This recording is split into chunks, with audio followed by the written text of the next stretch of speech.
လုံးပဲမင်္ဂလာပါဒီနေ့ဗီဒီယိုလေးမှာ share လုပ်ပေးချင်တာကတော့ funnel check ဆိုတဲ့ visualization တစ်ခုရဲ့နောက်တစ်ခုက tornado check ဆိုတဲ့ visualization တစ်ခုရဲ့ကိုဒီဗီဒီယိုလေးမှာ share လုပ်ပေးသွားပါမယ်သူတို့ရဲ့အသေးစိတ်ပေါ်ခဏနေကြရင်အသေးစိတ်ပြမယ်ပေါ့နော်သူတို့မှာဒီပုံစံလေးကြီးခဲ့တဲ့စင်တူတဲ့အရာလေးရှိရဲဆိုတာကိုမှတ်နိုင်ပါတယ်အဲ့တော့အဓိကအဖြစ်သူတို့ဒီ visualization check တွေကိုအားလုံးမြင်မှုအဓိကမြင်မှုမှာကြတော့ demographic chart ပေါ့နော် population တွေနဲ့ပတ်သက်ပြီးတော့ဘယ်လိုမျိုးအသက်အုပ်စုတွေနဲ့မှာဘယ်လိုမျိုးရှိလဲဆိုတာကိုဒီ chart တစ်ခုကိုအဓိကအဲ့ demographic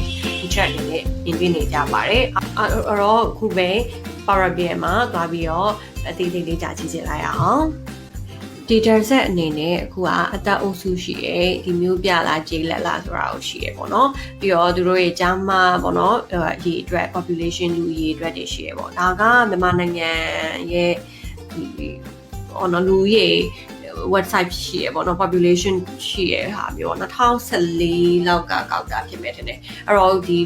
government website ကနေတခုကိုယူထားတယ်ပေါ့နော်အဲ့တော့အဲ့ဒီ data ကိုအခုကဒါနဲ့အရင်ဆုံးစပြခြင်းလဲဆိုတော့အခုဒီမှာဒီ check လေးပေါ့နော် funnel check ဆိုတဲ့ဟာလေးရှိရဲအဲ့တော့အဲ့ဒီပုံမှာမူတည်ပြီးတော့အခုဘယ်လိုလုပ်ကြမလဲဆိုတာကိုကြည့်လိုက်အောင်အဲ့တော့ funnel check နဲ့ကိုကနေ visualization လုပ်မယ်ဆိုရင်ကိုသူ့ကိုနှိပ်လိုက်တယ်တဲ့အခါမှာသူကဘာတွေထည့်လို့ရလဲဆိုတော့သူ့မှာဘာတွေရှိလဲဆိုတော့ group ထည့်လို့ရတယ်ဘာ group နဲ့ထည့်လို့ရတယ်ပြီးတော့သူ့ရဲ့ values မှာထည့်လို့ရတယ်အဲ့တော့ဒီမှာဘာပြချင်လဲဆိုတော့ခါကြတော့ဒီအမျိုးသားတွေမှာအသက်အုပ်စုရရှိမယ်အဲ့အသက်အုပ်စုရဲ့အရေးအတွက်ကဘယ်လောက်လဲဆိုတာပြချင်တယ်ပေါ့နော်အဲ့လိုဟာမျိုးဆိုရင်ခုမှဒီခုနပြတဲ့ data set မှာဘာရှိလဲဆိုတော့သူ့ရဲ့ဒီ group ဆိုတဲ့နေရာမှာကိုယ့်ရဲ့ဒီညမှာအရင်ဆုံးအသက်အုပ်စုထည့်လိုက်မယ်အသက်အုပ်စုထည့်ပြီးတော့ဒီမှာကြားတစ်ခုပဲဆိုတော့ကြားဒီဟာကို measure ရေးထားရှိရယ် sum ပဲပေါ့ဒီခုန column ကိုပေါင်းထားတာပဲအဲ့တော့ဒီမှာ values နဲ့မှာထည့်လိုက်တဲ့အခါကျရင်သူ့ရဲ့ဒီမျိုးစားပေါ့နော်အဲ့ဒီပုံမှာမှသူကဒီမှာ sorting စီလို့ရတယ် ascending ရှိရယ် descending အနေနဲ့စီထားတာ ascending အနေနဲ့ဒီမျိုးစီရကိုကြိုက်တယ်လို့သွားပြီးတော့စီလို့ရတယ်ဖြစ်ဖြစ်ဒီလိုပုံစံမျိုးတွေခဏဒီလိုမျိုးပေါ့နော် population နဲ့ပတ်သက်တဲ့ demographic ဆိုရင်ဒီလိုပုံစံမျိုးလေးအနေနဲ့လောက်တာအားလုံးတော်တော်များများမြင်ကြမှာပါအဲ့တော့ဒီဟာကိုနောက်တစ်ခုအနေနဲ့သွားမယ်ဆိုရင်အခု funnel chart တစ်ခုထပ်ခေါ်မယ်ထပ်ခေါ်ပြီးတော့ဒီမှာဆိုလဲလို့ပဲဒီအသက်အုပ်စုထည့်မယ်ဒီခါကျတော့အမျိုးသမီးမစုပေါင်းဆိုတော့ sum မလူကြီးကိုပေါင်းထားတယ်ပေါ့အဲ့တော့ values မှာထည့်မယ်အဲ့တော့အဲ့ဒီပုံမှာမှခုအနေနဲ့ဒီအုပ်စုလေးမြင်ရမယ်ပေါ့နော်သူ့ကိုလည်းဒီမှာ ascending နေနဲ့စီကြည့်အောင်အဲ့လိုမျိုးစီလို့ရတယ်အဲ့တော့အဲ့ဒီပုံမှာမှအဲ့လိုမျိုးမဟုတ်ဘဲနဲ့သူကဒီနောက်တစ်ခုဘယ်လိုမျိုးစီလို့ရလဲဆိုတော့ဒီမှာက sort ပိုင်းအရင်တော့ဒီ sorting နဲ့ပတ်သက်ပြီးတော့ပြောသွားဘူးတာရှိရပေါ့နော်ကိုပြောသွားခြင်းလို့ပုံမှာဒီလေးနှစ်ကနေငွေကင်းစားကနေ4နှစ်ကဒီ10နှစ်ကနေ14နှစ်15နှစ်ကနေ19နှစ်အဲ့လိုပုံစံမျိုးသွားလဲရတယ်ပေါ့နော်ကိုအနေနဲ့ကိုအဆင်ပြေလို့သွားပြီးတော့စီလိုက်လေးရတယ်ပေါ့ဒီဘက်မှာသွားပြီးတော့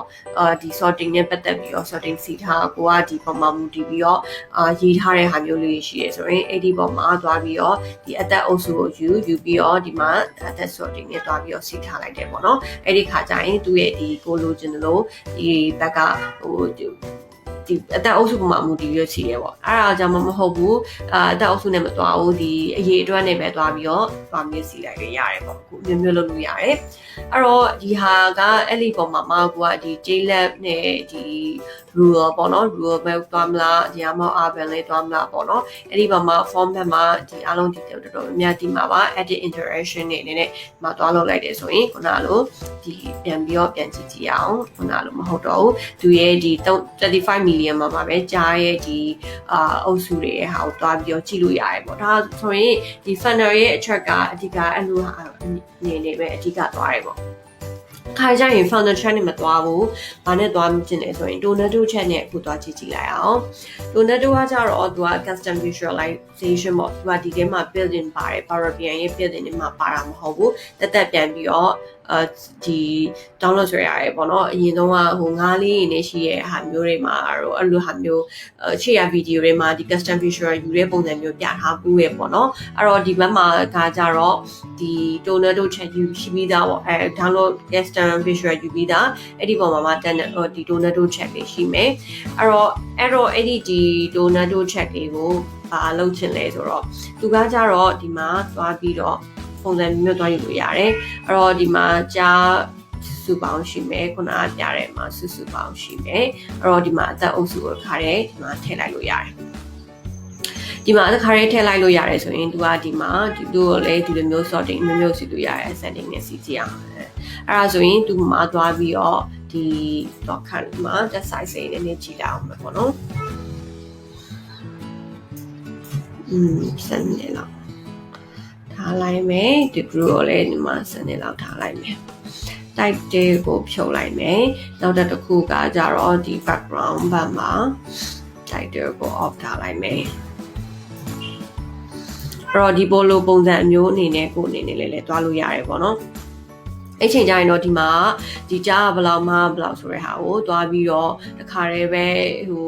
မြင်လို့ရတယ်ပေါ့ Tornado Chat ဒီ custom visualization အသားချက်တခုကအဲ့လိုပုံစံမျိုးလေးရှိရပေါ့နော်အဲ့တော့ဒီမှာဒီ comma လေးရဲ့ဖြစ်သွားအောင်ဒီမှာ format လေးမှာချိန်မယ်ဆိုရင်သူ့အနေနဲ့ဒီလိုပုံစံမျိုးကြားအနေနဲ့မှအနေနဲ့ယူလို့ရတယ်အဲ့ဒီပုံမှာမှဒီဘက်မှာသွားပြီးတော့ J လက်ကဘယ်လောက်လဲ J လက်ရဲ့ဒီဥယျာဉ်မှာမူတည်ပြီးသူ့ရဲ့အုပ်စုရဲ့မှာသွားကြည့်လို့ရတယ်မျိုးပြပုံမှာမူတည်ပြီးပဲသွားပြီးတော့ကြည့်လို့ရတယ်အဲ့တော့ဒီလိုဒီ demographic chart လို့ပြောပေမဲ့ဒီဟာက government sector public sector နဲ့တင်သုံးနေတာမဟုတ်ဘူးဒီ business sectorဘိုင်းကလည်းကိုယ်အနေနဲ့ကိုယ့်ရဲ့ target ပေါ့နော်ကိုယ့် target ကိုယ့်ရဲ့ product ရဲ့ target ကဒီပဲအသက်အုပ်စုပိုင်းမှာပဲရှိရဲဆိုရင်အသက်အုပ်စုပိုင်းမှာဒီကိုယ်ကမြန်မာနိုင်ငံမှာလာပဲအဲ့မှာမြို့ပြကိုအဓိကသွားနေအလားလားမဟုတ် J လက်ကိုသွားနေအဲ့ဒီ J လက်ပေါ်မှာပဲအသက်အုပ်စုကကိုယ်နဲ့သက်ဆိုင်နေတယ်ဆိုမှမူတည်ပြီးတော့ဒီ basic ဒီ number တွေပေါ်မှာမူတည်ပြီးတော့ကိုယ်အနေနဲ့တစ်စင်းကိုယ့်ရဲ့ business နဲ့သွားပြီးတော့ချိန်လိုက်လို့ရတယ်ပေါ့နော်ကိုယ့်ရဲ့ niche market ကဒီ base ကဒီပေါ်မှာမူတည်ပြီးရဲ့ကိုယ့်ရဲ့ market share ကိုလူရဲ့မှာမူတည်ပြီးတော့သွားလုပ်တဲ့အချိန်ကြရင်ဒါတွေက base အနေနဲ့ကို analysis အတွက်ကိုဒီ market အနေနဲ့ပတ်သက်ပြီးတော့ကိုနေရာယူဖို့အတွက်ကို position ယူဖို့အတွက်ကိုဒီဟာတွေကအခြေခံကြတဲ့ဒီ analysis မျိုးပဲပေါ့နော်အဲ့တော့အခုဒီ video လေးမှာတော့ဒီအဓိကသွားပြီးတော့ဒီ Tornado Chat ရဲ့ခုဟာကိုဆက်ပြီးတော့ပေါ့နော်ဘယ်လိုမျိုးဆက်ပြီးသူ့ကိုဘယ်လိုအသုံးပြုလိုက်ရလဲဆိုတော့ဆက်ပြောပြခြင်းတယ်ပေါ့နော်အဲ့တော့ဒီမှာဘာတစ်ခုရှိသေးလဲဆိုရဲ legend ဆိုတဲ့ဟာမျိုးရှိရအဲ့တော့အဲ့ဒီ legend ကိုအသုံးပြုဖို့အတွက်နောက်ထပ်ပြဖို့အတွက်ဒီမျိုးပြနေကြလက်မှာအခုခုနလိုပဲ Tornado Chat တစ်ခုယူလိုက်မယ် Tornado Chat တစ်ခုယူပြီးတော့ဒီခါကျရင်ပါလဲဆိုတော့လူကြီးစုပါပေါ့ချာ plus မစုပေါင်းယူထားတာပေါ့နော်အဲ့ဒါကိုအခု value ထဲမှာထည့်မယ်ခုနအတိုင်းပဲအသက်အုပ်စုဒီထဲမှာထည့်ကြည့်အောင်ထည့်ကြည့်တယ်မှာ legend မှာပါသွားထည့်လိုက်မယ်ဆိုရင်ဒီလိုမျိုး column ခွဲလို့ရတဲ့ဒီမျိုးပြလာကြေးလက်လားဆိုတဲ့ဟာမျိုးကိုသွားပြီးတော့ခွဲကြည့်လိုက်တဲ့အခါကျရင်သူ့အနေနဲ့ဒီပေါ်မှာဟိုကိုဘယ်လိုမျိုးသွားပြီးတော့ကြည့်လို့ရတယ်ပေါ့နော်ဒီမှာဆိုရင် form မှာ edit interaction မှာဒီဟာလေးနဲ့တစ်ချက်ပြန်ထားရတယ်ဆိုရင်ဒီကြေးလက်ကိုပဲကြည့်ချင်လားဒါမှမဟုတ်မျိုးပြကိုပဲကြည့်ချင်လားပေါ့နော်ဒါကြေးလက်လားဒီမှာကြည့်လိုက်ပါမျိုးပြကိုကြည့်လိုက်မျိုးပြကိုသွားချင်လားဒါမှမဟုတ်တစ်ခုသုံးကိုသွားချင်လားပေါ့နော်အဲ့ဒီပေါ်မှာကိုဆိုတော့သွားလို့ ascending နဲ့သွားပြီးတော့ဒီကြေးလက်နဲ့မျိုးကြေးလက်နဲ့ဒီမျိုးပြနဲ့ကြေးလက်ပေါ်မှာကိုယ့်ရဲ့ဒီဟိုလူရဲ့အခြေအနေနဲ့သွားပြီးတော့တုံးပြရတဲ့ပုံစံမျိုးရှိတယ်ပေါ့နော်အဲ့တော့ဒီဘက်ကဒီပေါ်မှာမူတည်ပြီးမှာ format လို့ခုနလို background နဲ့ပြောင်းမှာတယ်အခုအလုပ်လုပ်ရတယ်ပေါ့နော်အဲ့တော့အဲ့ဒီဒါဒီ public sector မှာဒီလူရဲ့မှာမူတည်ပြီးသွားတယ်ပေါ့ဒီလိုမျိုး chat တွေကိုကိုယ်အနေနဲ့ပုံမှန်အရင်တော့ share ရဲ့ business model sales to profit မှာမူတည်ပြီးတော့ဘယ်လိုလုပ်လို့ရလဲဆိုတာကိုနောက်ထပ်အခုထပ်ပြီးတော့နောက်ဆုံးအနေနဲ့ပြချင်ပါတယ်အဲ့တော့ဘယ်လိုမျိုးသွားလုပ်လို့ရလဲဆိုရင်ခုနလိုဒီ Tornado Chat ကိုဒါပြောမယ်ဆိုရင်ပုံမှန် sharing လုပ်ပေးနေကြ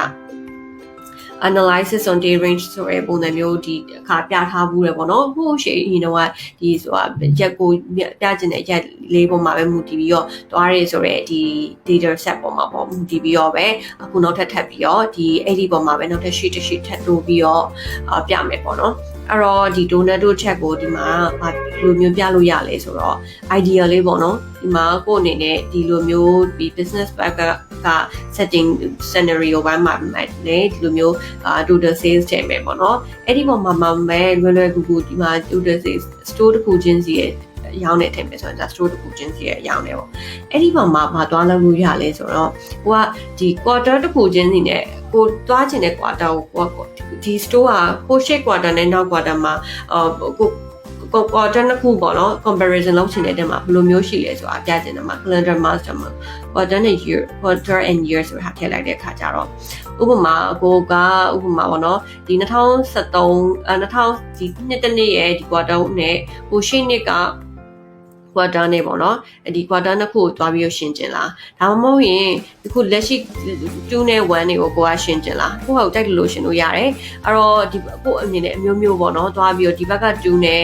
အပေါ်က2နဲ့တွားပြီးပဲရှင်းမလားအဲ့လိုမျိုးအမဟုတ်ဒီဘက်ကလက်ရှိတစ်နှစ်ရဲ့လူငယ်နှစ်ကquarter 2နဲ့ပဲတွားရှင်းကျင်ယူလားအဲ့လိုမျိုးပေါ့အမျိုးမျိုးကိုရှင်းကျင်တဲ့ဟာနဲ့မှမူတည်ပြီးတော့ဒီ store တစ်ခုချင်းစီအလိုက်ကဘယ်လိုမျိုး performance တွေနှစ်ကနေဒီနေ့အမဟုတ်ရှေ့ quarter နဲ့ဒီနောက် quarter လားဒါမှမဟုတ်ရှေ့နှစ်က quarter နဲ့ဒီဘက် quarter လားအဲ့လိုမျိုးပေါ့နော်အမျိုးမျိုးသွားပြီးတော့အဲ့ဒီပုံမှာသွားပြီးတော့ဟိုအနေနဲ့ဒီပုံမှာ drill down သွားပြီးတော့ကြည့်လို့ရတယ်ပေါ့နော်အဲ့ဒီပုံမှာဒီ product category alike ကိုမှာကိုသွားချင်တယ်လို့သွားပြီးတော့မိနစ်ကနေဒီအချိန်period နှစ်ခုမှာသွားပြီးတော့အမျိုးမျိုးသွားပြီးတော့ရှင်းကြည့်ပြီးတော့ဒီပုံမှာအများကြီးရော drill down ပြန်ပြီးတော့လုပ်လို့ရတယ်ဆိုတာကိုအခုဒီဘက်ကနေပြီလေကိုယ့်ရဲ့ဒီ business sectorဘက်ကအပိုင်းမှာလေကိုယ့်ရဲ့ company data တွေမှာလေဘယ်လိုအသုံးပြုလို့ရလဲဆိုတာကိုအခုဒီ video လေးမှာ sharing လုပ်ပေးလိုက်ပါတယ်အားလုံးပဲဒီ video လေးရနေပြီမှာ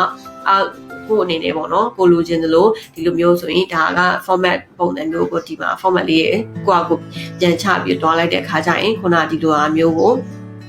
ရနိုင်တယ်ပေါ့နော်ဒီလိုဒီမှာဆိုရင်တွားပြီးတော့ year နဲ့ quarter ဆိုရင်ဒီနေ့3နဲ့4နဲ့ quarter ကိုချင်းနှစ်တက်ရ quarter နှစ်ခုကို share ဒီ comparison လုပ်ထားတဲ့ပုံပေါ့နော်အဲ့တော့အမျိုးမျိုးဒီလိုမျိုးလုပ်လို့ရတယ်ဆိုတာကိုအခုဒီ video လေးမှာ